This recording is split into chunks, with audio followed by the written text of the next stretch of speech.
Hey, this is Daniel with the Nostril, and today I want to talk to you about a pretty special scent. The house is Charenton Macerations, and they are pretty hard to find. You can buy them on Lucky Scent and other full retail online retailers, but on online discounters, in department stores, and on eBay and fragrance groups on Facebook and other social media sites, I've never really seen a bottle of Charenton Macerations for sale. And so you really got to go to the source to purchase from them.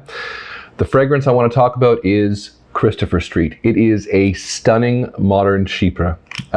Just takes that DNA and pays homage to the chypres of old while doing something new and taking things in a different direction. So if you want to hear a little bit about the note breakdown, a little bit about where you can find this, pricing, versatility, situations where this is going to be wearable, and just overall the extent to which I like this scent, stay tuned. We're going to talk about it today.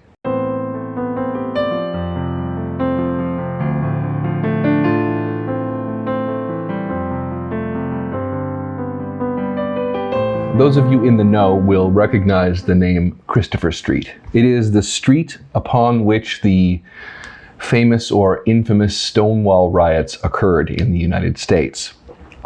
And the history of Charenton Macerations as a house is in part a history of the creation of explicitly queer perfume.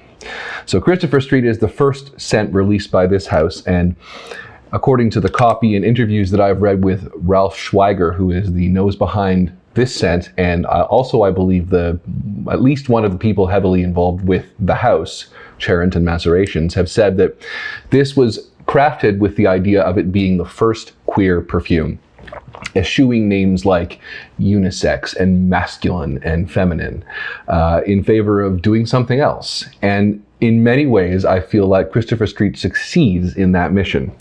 Now, as I mentioned in the beginning, this is a absolutely wonderful modern chypre that has its hand both in the past and into the future. I think that it takes the ingredients of a traditional chypre, plays with them, deconstructs them a little bit, and then puts them back together in a way that is both recognizably a chypre, but also is doing something new and bold and different. Now, I love wearing this scent. It makes me feel both happy and carefree, but at the same time, I also feel like it's carrying with it the weight of the history of fragrance, and in particular, the weight of queer influence on fragrance throughout history. Now, it's no secret that in the fashion industry in general, and in perfumes in particular, there has been a lot of queer influence in the West in the 1900s and in this century as well. To some extent, that's been commodified, and Christopher Street was in part an attempt to retake the commodification of queer influence in fashion and culture and bring it back to its roots as something that inaugurates protest about identity. So this opens up with an absolutely beautiful citrus. It's a lime and bergamot mix. And of course, now bergamot is one of the classic ingredients of chypres. And so you can tell right off the bat that this is paying homage in some sense to the past. From there, almost immediately, you get oak moss. And it is a lovely oak moss. It's a little bit candied, it's sweet. It's not too animalic or kind of that sharp astringent green that sometimes oak moss can have. It's really lovely, really well blended. Let me spray it on my hand so you can see just a little bit of how the fragrance evolves as it dries down on my skin. The atomizer here you can see is one of the kind of more old school atomizers that you would have seen in the 70s or the 80s. It's not quite what you'd expect for a modern fragrance release, but it does its job perfectly well. Here's the spray. Pretty wide diffusion, pretty consistently good spray. It's not pressurized or anything, so you get a significant amount no matter how much you push, but Oh, that is lovely. So right off the bat, that juicy, sparkling bergamot and lime. Absolutely glorious. The oak moss comes in right away as well, deepening the scent, greening it up a little bit, giving it a little bit of an earthy quality. And that's supported by leather. And the leather note is smooth and warm without being too animalic or too in your face or too smoky. It's a really well blended leather. It interacts really well with that oak moss and lime and bergamot combo to make for kind of a single accord that's hitting you right at the top. And this to me smells both like a chypre and not like a chypre. That this is doing something new, and at the same time, I recognize the smell. I recognize the type of scent, even though it's not doing anything in the same way that those kinds of scents have done in the past. Like, this doesn't smell like Coty Chypre. This doesn't smell like Mitsuko from Guerlain. You can smell the inspiration behind it, but it's new and different. And that's interesting because there are so many modern chypres that are billed as chypres that really just don't really smell like they're connected to that lineage of scent at all. A good example is Creed Aventus. Aventus is, believe it or not, you can check Fragrantica, Aventus is a chypre fragrance. But it doesn't smell like it's connected to the classic chypres at all, in any way whatsoever. This is somehow connected to both the past and the future of fragrance.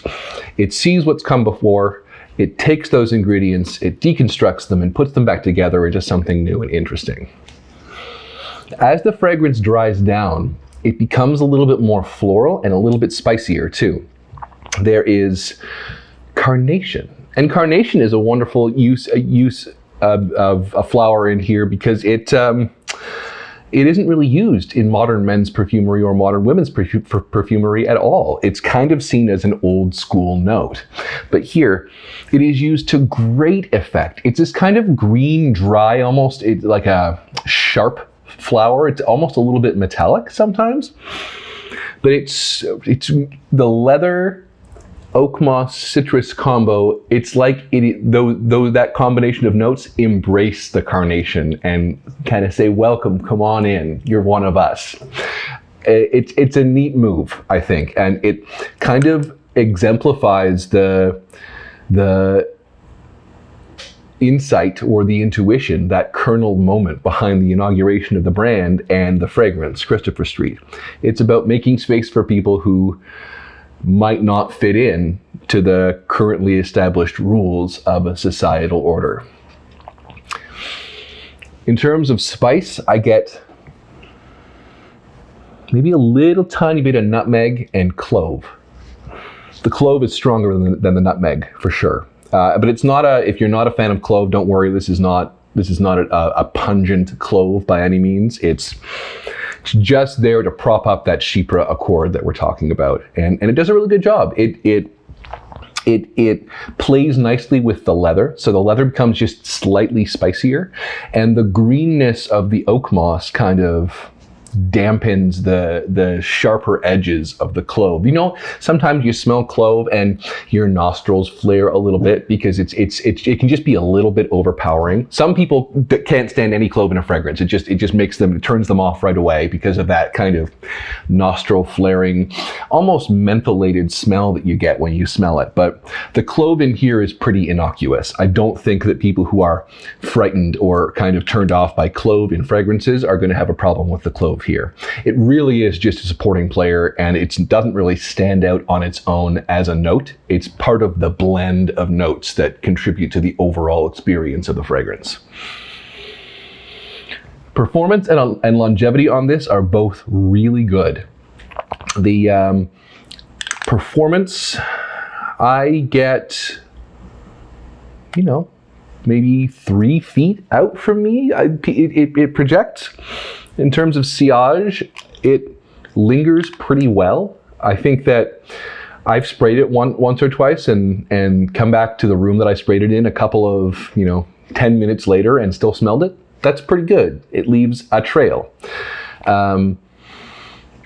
In terms of longevity, 6 hours on the skin or so. I mean, it basically gets me through a work day. It's a little bit of a skin scent by the time I'm coming home, but pretty much gets me through the parts of the day where I want to, smell something and be reinvigorated and refreshed. Lasts longer on clothing, obviously. I think that's true for most, if not all, fragrances. And in terms of versatility, I mean, as the first queer fragrance, this is supposed to appeal to anyone and everyone whose identity has kind of been chopped off by the expectations of the society around them. And so I assume that's a pretty wide swath of people out there. In terms of the vibe that it gets across, I think people of any and all genders can wear it. It really does not smell gendered in any way whatsoever. Now, that's not to say that it's kind of stripped of any qualities whatsoever. This is a perfume with character. Absolutely it is. A lot of the times people will talk about a genderless fragrance as being ultimately a boring fragrance, right? I mean, you can think of some examples, CK1 and all those flankers in that line. They're genderless fragrances because ultimately I feel like they're characterless. There's very little going on in them to make a statement at all. And that's certainly not true of Christopher Street. This is a fragrance that says something. It says it's strong and well, says it pretty proud. In terms of where to buy this, I have seen it for sale on Lucky Scent. I believe the entire line of Charenton Macerations scents are on sale at Lucky Scent. It's about $100 for a 30 milliliter bottle. So it's not inexpensive milliliter per milliliter. They only sell the 30 milliliter bottle sizes. So that's what you're gonna get if you buy it. And to me, I think I'm really pleased with this. I think to be fair, it speaks to kind of my own identity and my own kind of political affiliations to a certain extent as well. And so in part, the marketing worked on me and I was like, yep, I'll take that, please. But I think this is going to be, if you are at all kind of enamored by Chypres of old, but sometimes feel like they can be a little bit unwearable because they feel dated, this is going to be an amazing choice. Because it has that feeling of a Chypre, that oak moss bergamot combination that's propped up by spices and florals. It's lovely. But it doesn't have the feeling of something that was crafted for audiences in the 1930s or the 1960s.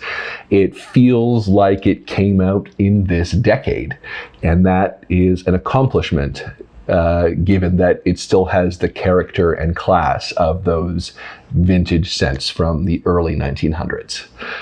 I think this is a wonderful release from the house. This is the first of, I think they have 3 scents out right now, and I've smelled 2 of them. I've smelled the next one too, which was Asphalt Rainbow. A wonderful patchouli rose that opens up with this sharp, pungent, and ultimately really likable spray paint asphalt accord. It's, I don't quite know how they did it, but it's supposed to be an homage to street art and the culture surrounding street art. And I think it's another high concept perfume that also smells good. And that's another thing that I love about Christopher Street is that this is high concept. It's performing the concept that it wants to exemplify, and it does it successfully. I think this perfume is trying to say something about the history of perfume and the influence of queer folks in the perfume industry and perfume as art over the past 100 years or so in the West. And it actually does what it says in the scent itself. So in terms of self-reflexive art, Charenton Macerations, both Christopher Street and Asphalt Rainbow, which I will review at a later date, they're doing something really interesting. And for that reason, I'm really happy to have this in my collection. Thanks very much for watching. If you have any questions at all about this scent, please feel free to leave a comment below. I'd love to chat with you. Thanks for watching, and we'll talk to you soon.